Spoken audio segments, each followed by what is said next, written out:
बंदी छोड़ सदगुरुदेव संत बंदी छोड़ पूर्ण ब्रह्म परमेश्वर सदगुरुदेव संत रामपाल जी महाराज जी की जय हो। बारंबार सत कोट कोट शंखो शंखो व डंडा आकार प्रणाम है।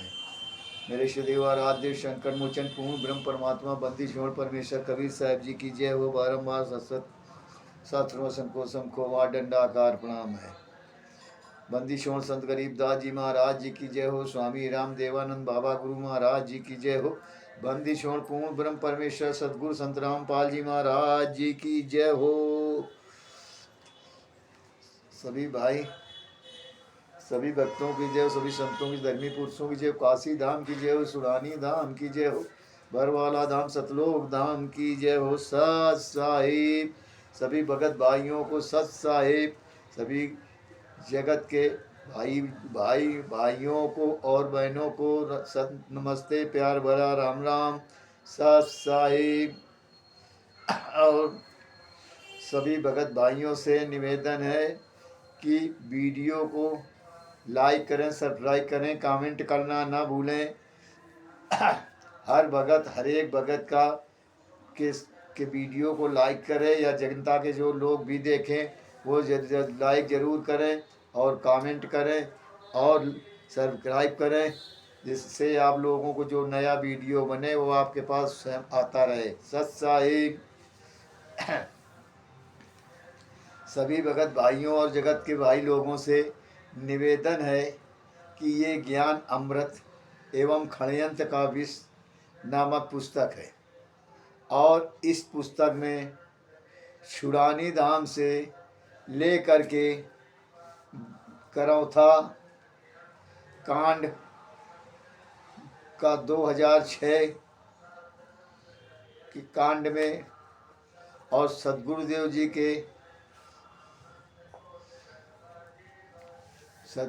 जी को और आश्रम खत्म करने के लिए ये महेंद्र दास सिंह गुरु जी का कलयुगी भाई 2005 में करौथा आश्रम में दाखिल हुआ, और साथ में कुछ ही दिनों के बाद अपने दोस्त बलजीत लहरी को भी ले आया, और इन गुंडों ने प्लानिंग के अनुसार वहाँ पर चक्रव्यूह रचने की तैयारी करने लगे, और गांव वालों को और परिवार वाले जगत के लोगों को और गांव के लोगों को और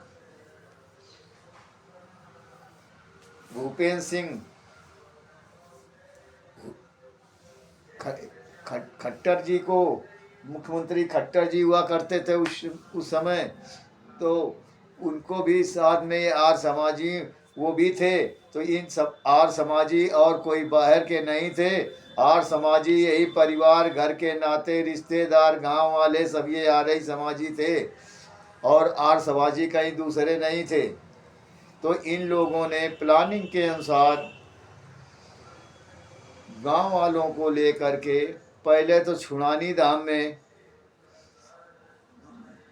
बवाल किया। छुड़ानी धाम में एक कृष्णा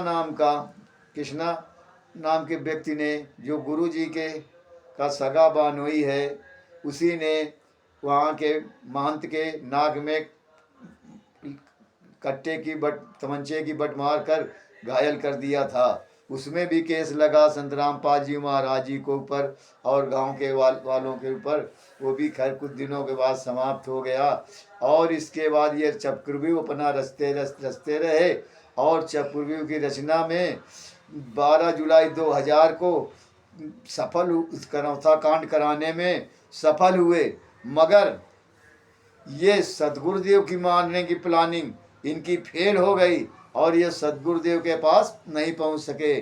तब इन लोगों ने क्या किया कि एक गांव के नामक लड़के, सोनू नामक लड़के को 22 साल का था, उसको गोली से मार दिया,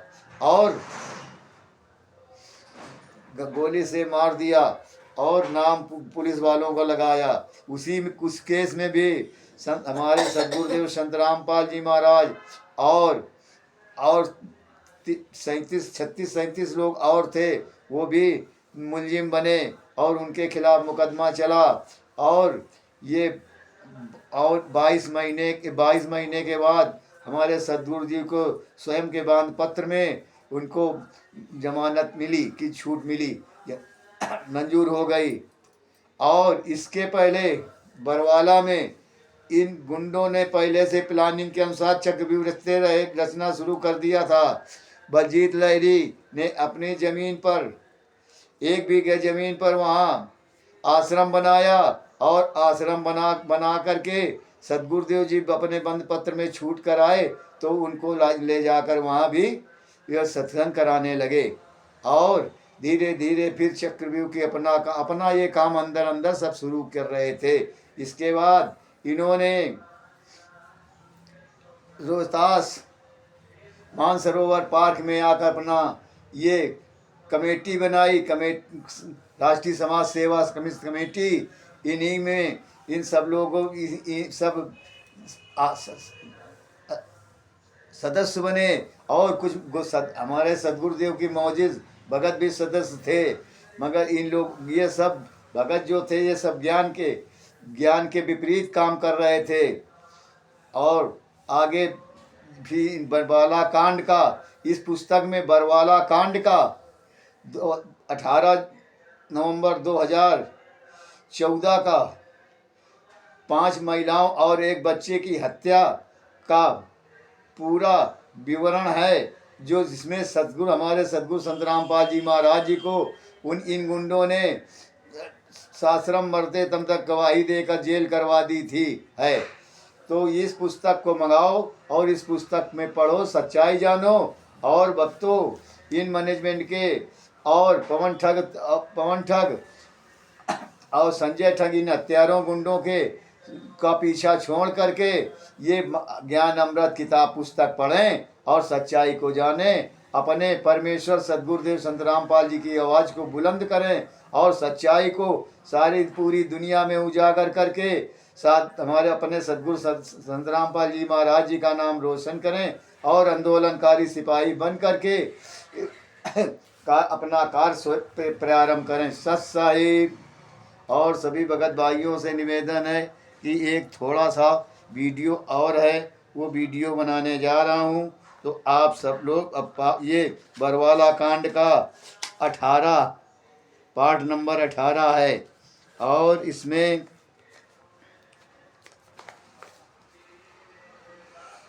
यदि संत रामपाल जी महाराज को अंतरिम जमानत पर जेल से बाहर निकलने का आदेश दे दिया जाए तो इससे न केवल आम आदमी को ही समस्या बढ़ेगी बल्कि साथ याचिकाकर्ता संत रामपाल जी महाराज दुख का कारण होगा। सो गंभीर मुकदमे में पुनः फंस जाएंगे। एक तो पूर्व से ही ऐसे गंभीर मुकदमों का संत रामपाल जी महाराज जी द्वारा सामना किया जा रहा है। ऐसे ही उनके शिष्यों के अड़ियल रवैये के कारण करौथा कांड में संत रामपाल जी को दी गई जमानत का रियायत भी वापस ले ली गई थी है। ऐसे स्थिति में संत रामपाल जी को अंतरिम जमानत पर छोड़ना उनके उदंड प्रबत के शिष्यों को पुनः न्यायालय तक नहीं आने देंगे। इसका परिणाम होगा कि वे पुनः न्यायालय तक लाने में भारी जन की हानि हो सकती है।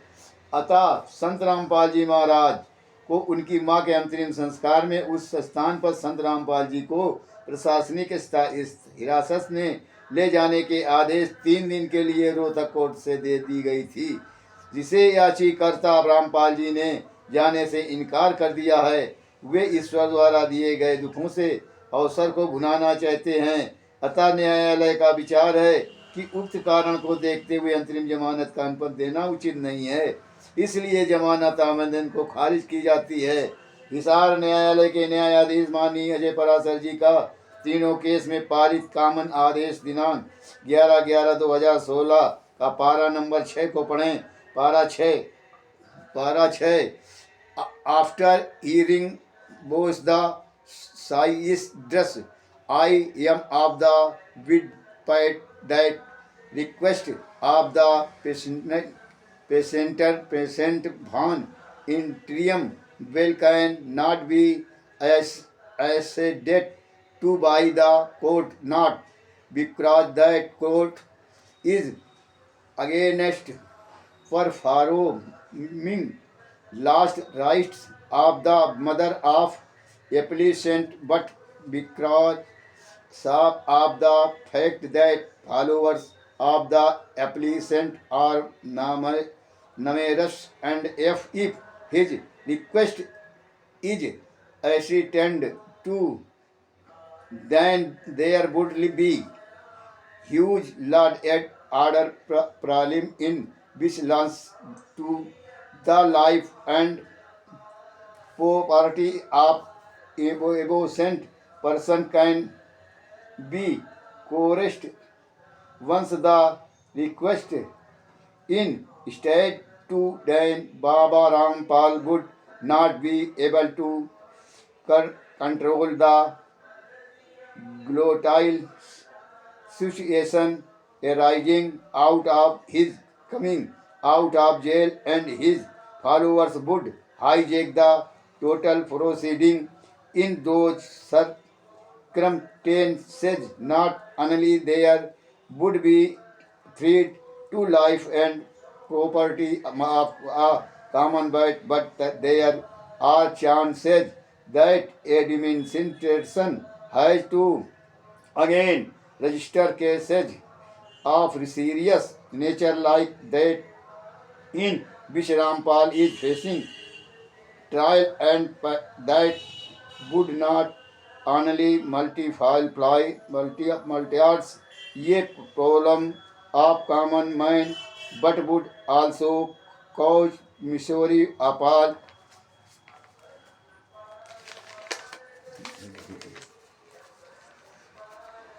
Paul died as well as on the prisoner, because his adamant attitude not to honor the terms of bail warned the connection of bail already accepted to him in AFTR number 198 Taj innocent.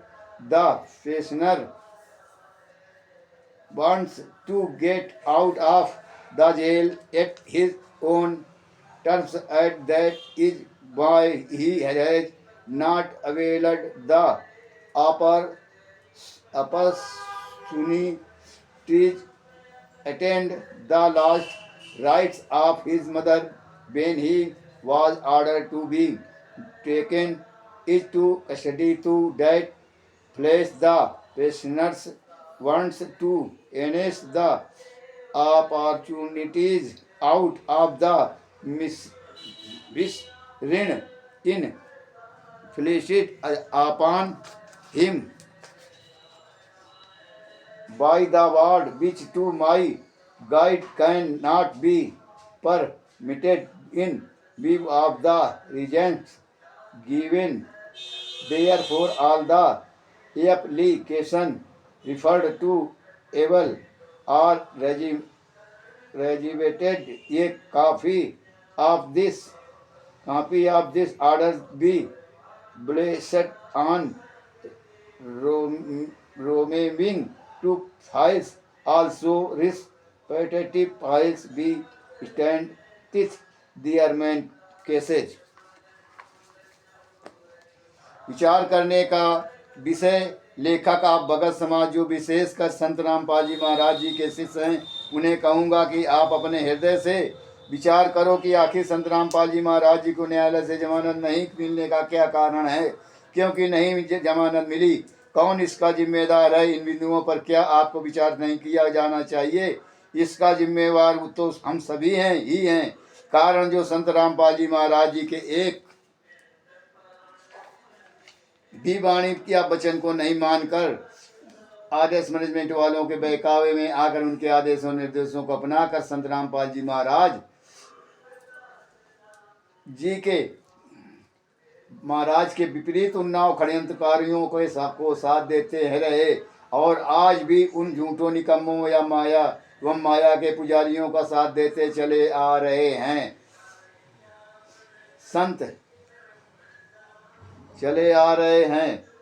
संत रामपाल जी महाराज जी ने कभी Hisar court या Rohtak court के पेशी की तिथि पर किसी को नहीं बुलाया, कोई कमांडो नहीं रखे, बरवाला घटना में किसी भी स्त्री तथा बच्चों को ढाल नहीं बनाया, कोई भी राष्ट्रीय समाज सेवा समिति का निर्माण नहीं किया, कभी भी नहीं किए हैं कि पेशी की तिथियों पर हिसार आकर ला एंड ऑर्डर को डिस्टर्ब करो।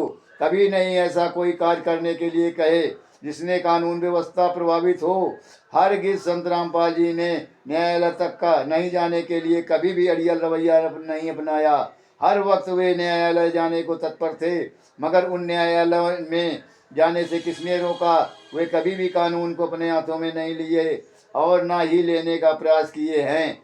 फिर संत रामपाल जी महाराज के आड़ में किसने कानून को अपने हाथों में लेने का हरकत किया, ये किसी से छिपा नहीं है, बल्कि सबको जानकारी है कि आरएसएस मैनेजमेंट के बहकावे में आकर संत रामपाल जी महाराज जी के मौजूद शिष्यों ने ही कानून को अपने हाथों में लिया, पोस्टिंग को अपने हाईजेक किया। आरएसएस मैनेजमेंट के कहने से ही सार हुए हम रोहतक कोर्ट पे शिक्षित पर जाकर हुड़दंग मचाते थे, गुरुजी पर अनेकों केस लगवाते थे।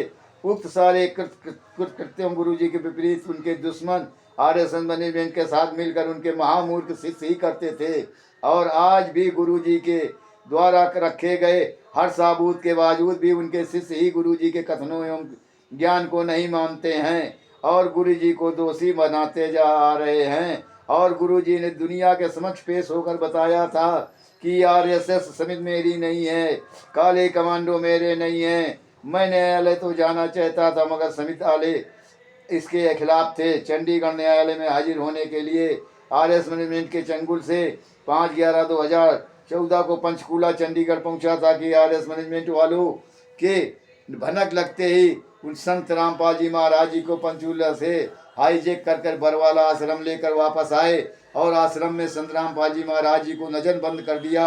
और संत रामपाल जी महाराज जी का बयान है कि वे बरवाला आश्रम में छुप कर बैठ गए, नहीं तो वे लोग मेरी संत रामपाल जी को जान से मार देते। छुपा रहा इसलिए बच गया। आखिर वे लोग कौन थे जो हमारे सदगुरु जी को जान से मार देना चाहते थे? ऐसा करने को किनकी हिम्मत हुई थी? मेरा कथन है कि वे कोई और नहीं, गुरु जी के मौजूद शिष्य जो आरएस मैनेजमेंट के पदाधिकारी गण ही थे। प्रमाण में आप सभी लोगों ने बरवाला कांड को देखा होगा कि कैसे प्रशासन के साथ गुरु जी के मौजूद भगत शिष्य आरएसएस मैनेजमेंट के ने लोहा लिए हुए था। जो उपरोक्त घटनाओं पर विचार करने से साफ जाहिर है कि संत रामपाल जी महाराज जी का जमानत नहीं होने से में सबसे बड़ी बाधा आरएस मैनेजमेंट एवं उनके साथ लगे मूर्खों का टोल है, जो कहलाने के भगत हैं और जो अपने को तो रामपाल जी महाराज जी का शिष्य बताते हैं, मगर गुरु के मर्यादा के स्थान पर आरएस मैनेजमेंट की सारी मर्यादाएं दी जान से निभाते हैं। इसका मतलब यही हुआ कि शादी किसी और से, पति कोई और, ऐसे को बच्चलन की संज्ञा से नवाजा जाता है और ऐसी स्त्री का पति उसे त्यागने में ही अपना भलाई चाहता है। और आज संत जी ने वही किया जो एक पति अपने बच्चलन स्त्री का पद बने रहने से त्याग करता है। सत साहिब भगत भाइयों, अब आगे का वीडियो जो है कल बनेगा। और अभी तक सदगुरुदेव के जो शिष्य थे कितने अच्छे थे, ये इस कांड पार्ट 18 में समझ गए होंगे आप लोग कि ये शिष्य ही जो है हमारे सदगुरुदेव जी को कोर्ट में नहीं जाने देते थे। यही लोग मैनेजमेंट के कहने से कि संत गुरु जी का आदेश आया है तो हम ही सब महामूर्ख लोगों ने जा कर के रोहतक और हिसार में जाकर हुड़दंग मचाया है और केस पर केस लगवाए हैं। तो भगत भाइयों, अब तो जरा ज्ञान सुनो।